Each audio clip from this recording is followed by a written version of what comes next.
อึดแล้วเนาะตัวใหญ่ในซ้ำนี่ก้อยนี่ลึกแล้วเนาะมันเปื่อยๆเมื่อไรหน่อยก็แบบใด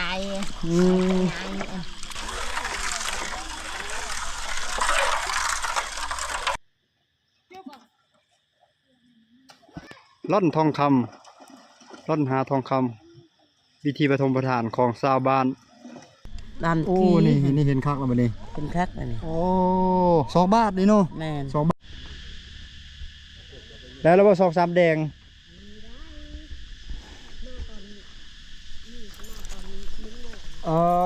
มาบาง1 โมงนี่เนาะ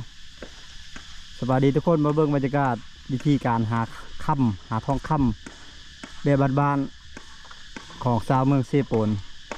2 คนทางเหนือเอาตีนควัดหาเลยเนาะโอ้ยดูเลิกเติบเนาะใครได้ยำฮอนนี่เดือดซี่แล้วมันฮอนนี่เดือดซี่กันฮะมันฮอนมาอาบน้ำดินต่างอาบน้ำเนาะอาบน้ำดินลองหาประมาณนี้ดูนี่อยู่แม่น้ำเซกอกเมืองเซโปนแขวงโซดาเขต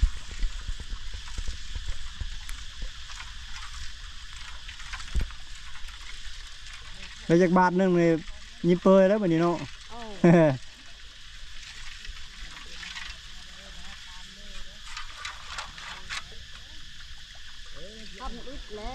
อึดแล้วเนาะสบายดีเด้อกำลังลงมือเนาะมานแม่เนาะได้มือละบาทได้กุ้งค่าเนาะโอ้ถุงมือละบาทคือรวยรวยเลยเนาะ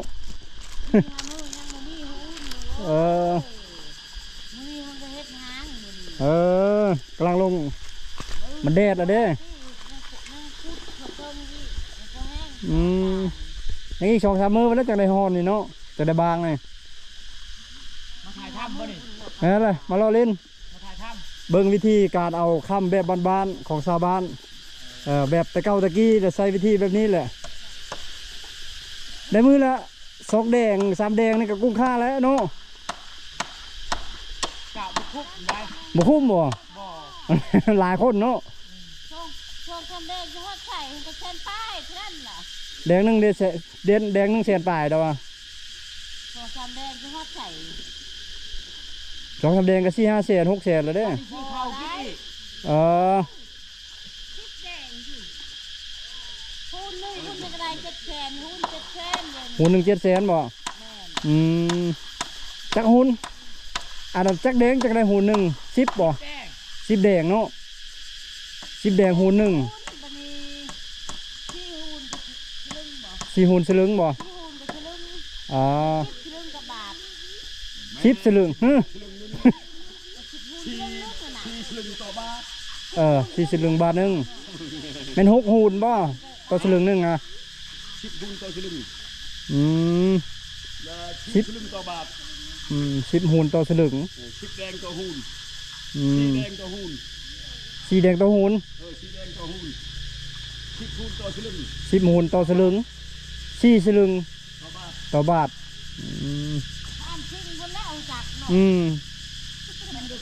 มันชิงเบาคนเบาเนาะ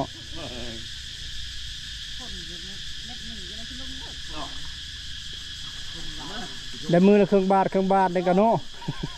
เป็นตะโมนอยู่เนาะ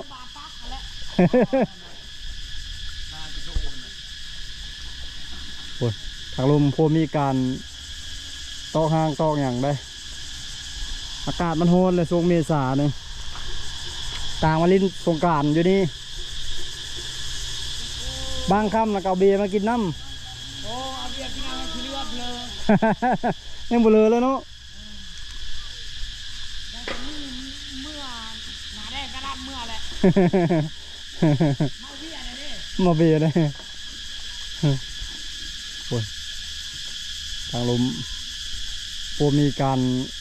ปานดินปานอย่างตีห้างตียังผู้บางอะไรก็มีเลิกเกิบเป็นนำนี่เนาะเบิ่งอย่างเบิ่ง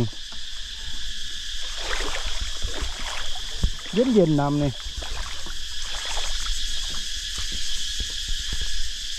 เลาะไปเบิ่งทางนี้เบิ่งปลาเทานี่ได้บ่ปลาเทานี่โอ้บางวันนี้มานดิบ่วันนี้เนาะนี่จกปูนแถตะพังแต่เก่าหลายแล้วแต่เก่า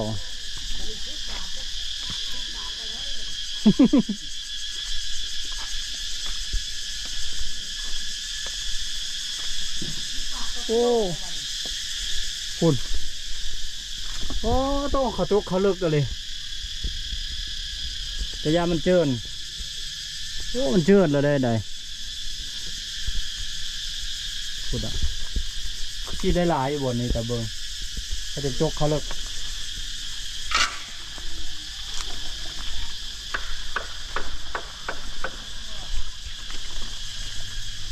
แต่นี่ก็แม่นว่าเลยนี่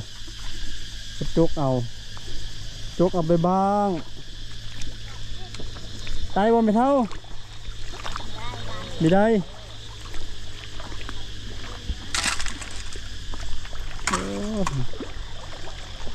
แต่ก้อนสมักบูนนี่เชอะลึกแล้วเนาะเมื่อไปก้อนเฮิร์นอยู่แล้วเนาะไม่เท่าเนาะเป็นเฮิร์น2 ชั้นแล้วเนาะจักเธอแล้วเนี่ยจักเธอแล้วบางเลยจากบ้านแล้วได้ไหมเท่าหลายบ้านแล้วนี่แนมจะบ่เห็นเนาะไหมเท่าเนาะได้แล้วก็มาทอกโฮมไปอย่างนี้บางของเธอทึกเม็ดใหญ่ในซ้ำนี่กอยนี่ลึกแล้วเนาะมันเปื่อยเมื่อแล้ว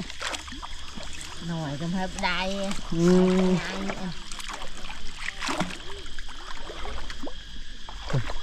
คนลงมาเต็มน้ำซีเลย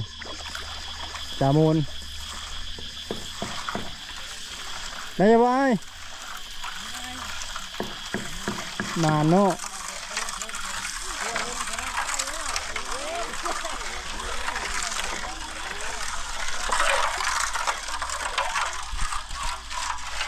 เดี๋ยว2-3 ก่อนเอาออกเลยไปได้ว่าค่ำตัวนี้นี่เนาะมันออกก็จะพนมาล่าเนาะคำฝุ่นการหาคำฝุ่นนี่แหละเฮ้ยเห็นตัวดำๆเนาะไม่เท่าเนาะตัวดำๆนี่ลายแท้เขาก็ชื่อตัวดำๆเนาะ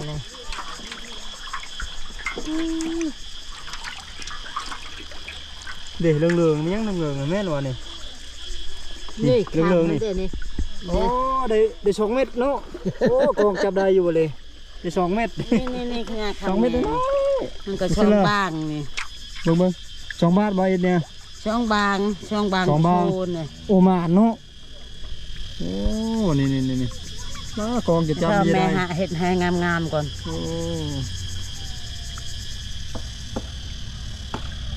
โอ้คือบอลได้นี่เนาะบนมือจะคล้ายๆแน่นี่โอ้อันนี้กับมันมือเนาะก็ช่องชามลาดมือนึงช่องชามลาดสีเหลืองๆโอ้หลายเลยหมาเนาะไม่เท่าเนาะใช่กโจเด็บะมุกโจกองจะจับบ่ได้อยู่นิดนึงได้ปะได้อยู่โชคเลยให้แม่บัดได้เด้อโดยแม่ให้ตัวดำๆในขี้ดินทรายบ่นี่แม่ขี้ค้ำนี่ขี้ค้ำคือกันแม่ตัวดำๆมันเนาะโอ้นี่เห็นคักแล้วบ่นี่เป็นคักอันนี้โอ้2 บาทนี่เนาะแม่2 บางอันนี้บ่ช่องกุโช2 กุโชตัวนั้นอิ่วนี่คือช่องบาทอิ่วก็ได้อิ่วเอาเนาะโอ้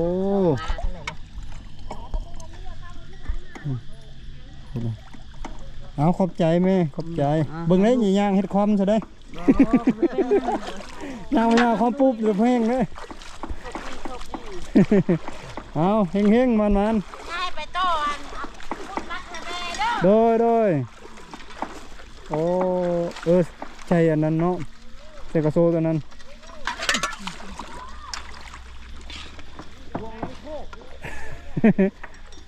เอาตอนนั้นตักเลยเนาะเมื่อสวรรค์ยาแล้วมือนี่มือดิกบ่คำแล้วเนาะ เลิกเลยเว้นแล้วหากระ2 โมงปลาย3 โมงยังเหรอ 3 โมงเลย อืม เมื่อทั้งแบมึงเก่าพูดอีก โอ้เมื่อไก่แท้ จักมองเลยลูก ๆ3 โมงยัง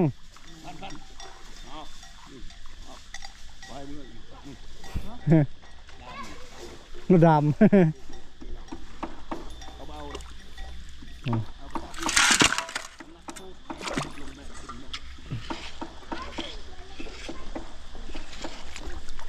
เอาบุกกระเท้า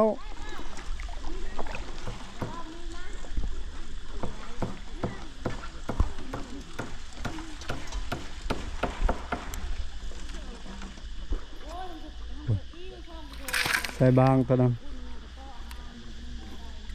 ย่างไปเบิ่งกระเท้านะอยู่รุมเขาเห็น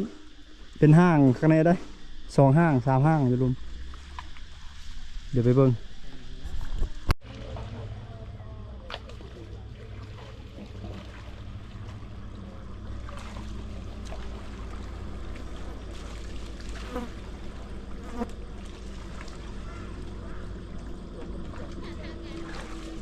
ล้างเอาแล้วเนาะขั้นตอนล้างมันว่านะ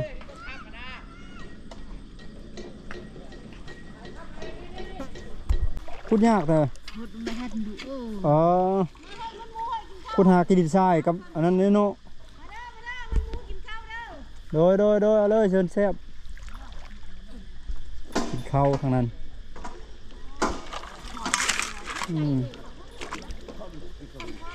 เอารถไมโครเด้จกเนาะ โอ้ลำโพดได้ แบกยังแบกข้ามมาได้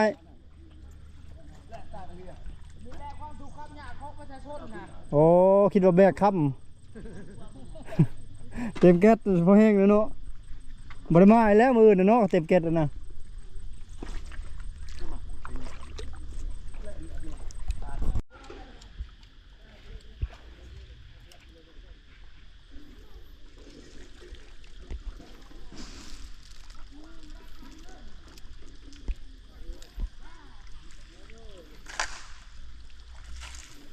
ตักใส่หัน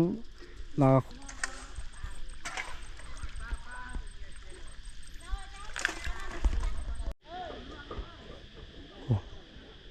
บอนบางห้างบาง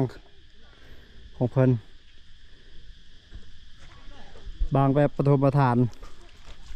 ของประชาชน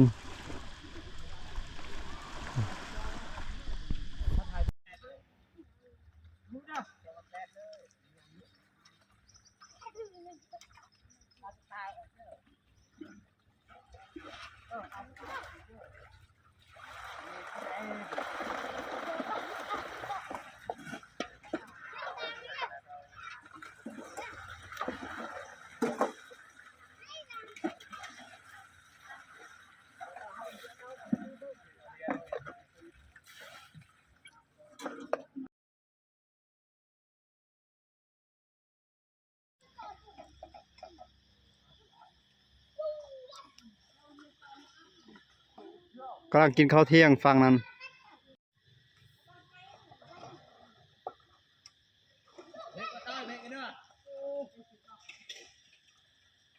ยกเชียงยก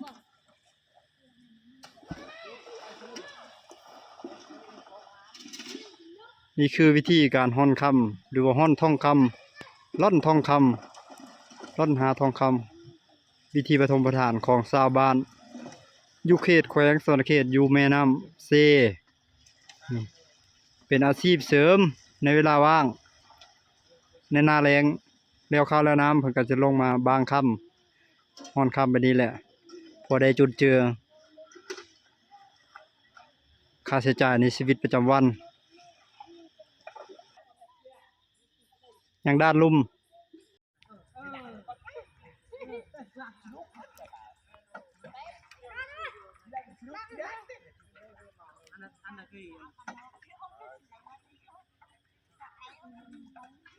ตอนนี้ขอบเขตบอนตักเอานี่เนาะเห็ดซาวเลยเนาะ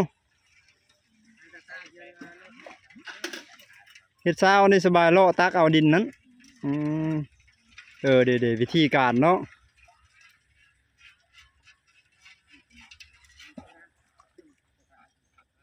ก็อยากเด็กน้อย บนนุ่งเครื่อง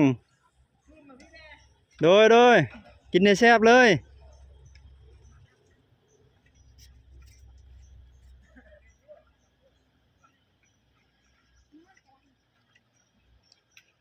เล็กน้อยป้าเปื่อยอะไรทายบ่ได้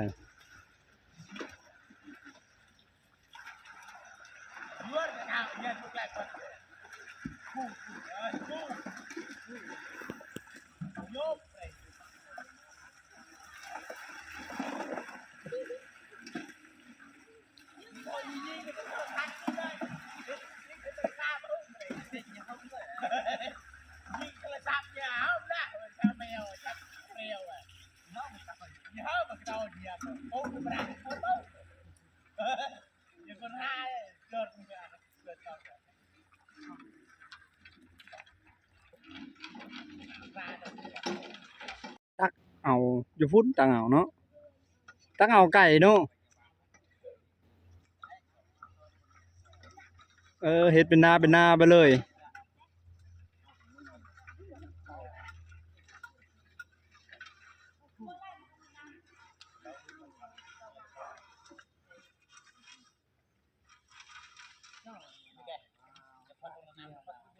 รถแมคโครตักรถแมคโครตักไปทอกใส่ห้างฮั่น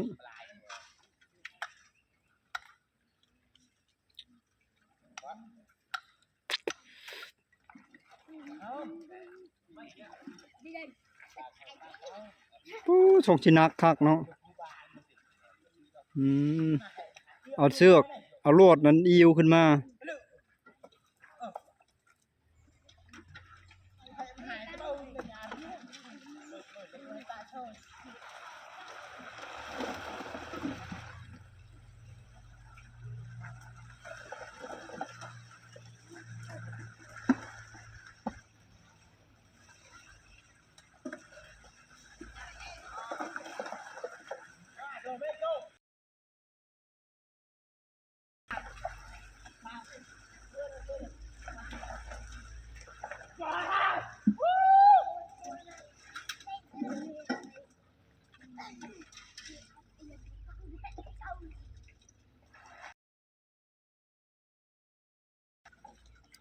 ใส่ลวดจ้องไว้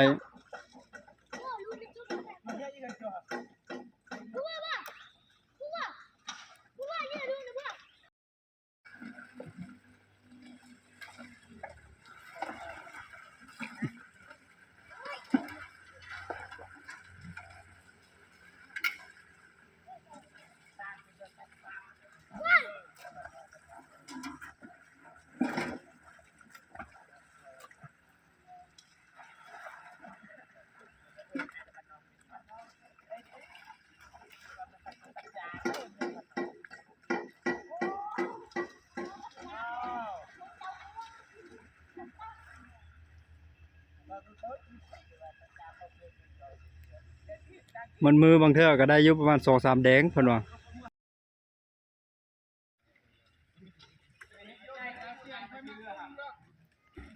เด็กน้อยลินน้ำยังมวนซื่นเลยหูฮ้อนทองคำกะฮ้อนบรรยากาศคักหลายเราะทุกคนเนาะใกล้จะฮอดสงกรานต์แล้วนี่อากาศเริ่มร้อนแห้งแล้วตอนนี้ปีผ่านๆมานี่เขาเคยจัดการเล่นสงกรานต์อยู่แถวลุ่มนั่นแหละทุกคนเลยบริเวณท่าเรือบริเวณนี้บริเวณท่าเรือบ้านหนองหมูเมืองเสโปดแขวงสะตะเขตตอนนี้เฮ็ดแบบนี้แหละวนไปวนมาหมดมือนี่แหละ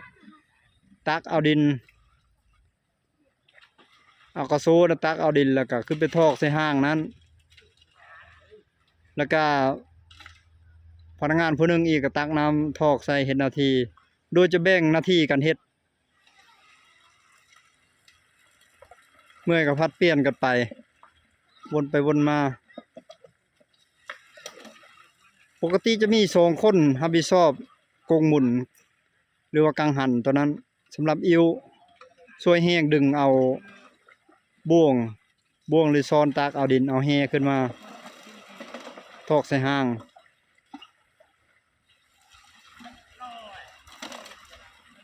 เดี๋ยวเปลี่ยนกับผู้นั้นเนาะผู้นั้นเมื่อยเลยพักหน่อยนึง ส่วนผู้ที่บังคับซ้อนบ่วงกระโซอันนี้นี่ผู้เดียวปักลงไปก็2คนหมุนดึงเอาใช้สายโลดหรือว่าเชือกยิ้วดึงเอาขึ้นไปทอกใส่ห้างนั้นแล้วก็ผู้หนึ่งหรือ2คนอีกเฮ็ดหน้าที่ตักเอาน้ำทอกใส่ห้างตัวนั้นเพื่อซาล้างเอาให้เอาดินออกจงไว้แต่ทองคำหรือให้ธาตุที่ต้องการ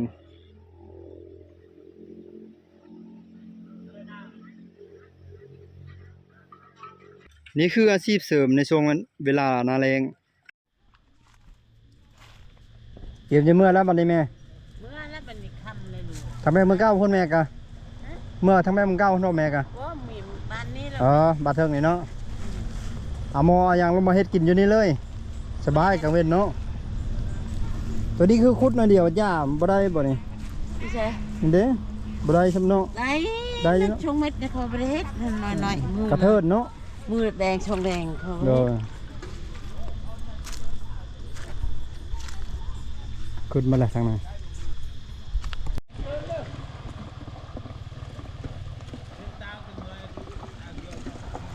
โอ้ข้าวเที่ยงบ่เอาเลยเซิร์ฟข้าวเที่ยงนะเนาะโดยสบายดีตัว1 2 3แคม โอ้นกำลังพอมีการขุดค้นนี่แบบวิธีของชาวบ้าน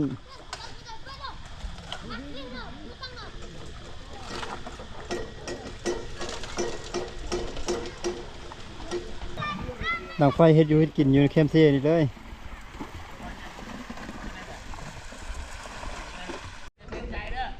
เอาทุกคนนี่คือวิธีหาเงินอยู่อาซอกอยู่หากินของพี่น้องประชาชนสร้างเมืองสีโปนในช่วงหนาแรงในช่วงว่างเนาะว่าเอาเวลาว่างเรามาหาอาชีพเสริมเพื่อเป็นรายได้จุนเจือครอบครัวฝนตกคือดังที่ว่าไปแหละเจ้าหน่อยฝนตกแล้วแหละฝนตกแห้งแล้วก็เลยโอ้ตะพังสั่นเอาสิขึ้นได้วะนี่กับสายน้ำเสกอกที่ไหลมาจากดินแดนของพุ่นแหละเมืองวิลาบุรีแล้วก็เมืองบัวละพาไหลมาได้ไก่ได้โอ้ดาวรถอีแตกมาเลยนี่เราก็จะย่างไปหารถเท่าจอดอยู่โฮมไม้ตัวนั้นทุกคนเลยอากาศร้อนหลายแล้วมื้อนี้2 มื้อนี้แหละร้อน3-4 มื้อขึ้นหลังก็มีแต่หนาวกับหนาวทุกคนเลยวิดีโอนี้ก็สิประมาณนี้ได้ทุกคนเลยฝากทุกคนที่เข้ามาติดตามชมคลิปนี้กดไลค์กดแชร์กดติดตามคอมเมนต์เพื่อเป็นกำลังใจให้บรรลัดเฮ็ดคลิปในครั้งถัดไปเนาะและอย่าลืมเบิ่งโฆษณาให้บรรลัดจนจบเด้อเพื่อเป็นกำลังใจให้บรรลัดเฮ็ดคลิปในครั้งถัดไปคลิปนี้ลาทุกคนไปก่อนสบายดีเจอกันคลิปถัดไปอยู่ที่หมู่บ้านต่อหน้าเนี่ยเราจะไปเนาะดับพิษวิถีชีวิตของประชาชนอยู่เขตนี้เอาบ๊ายบาย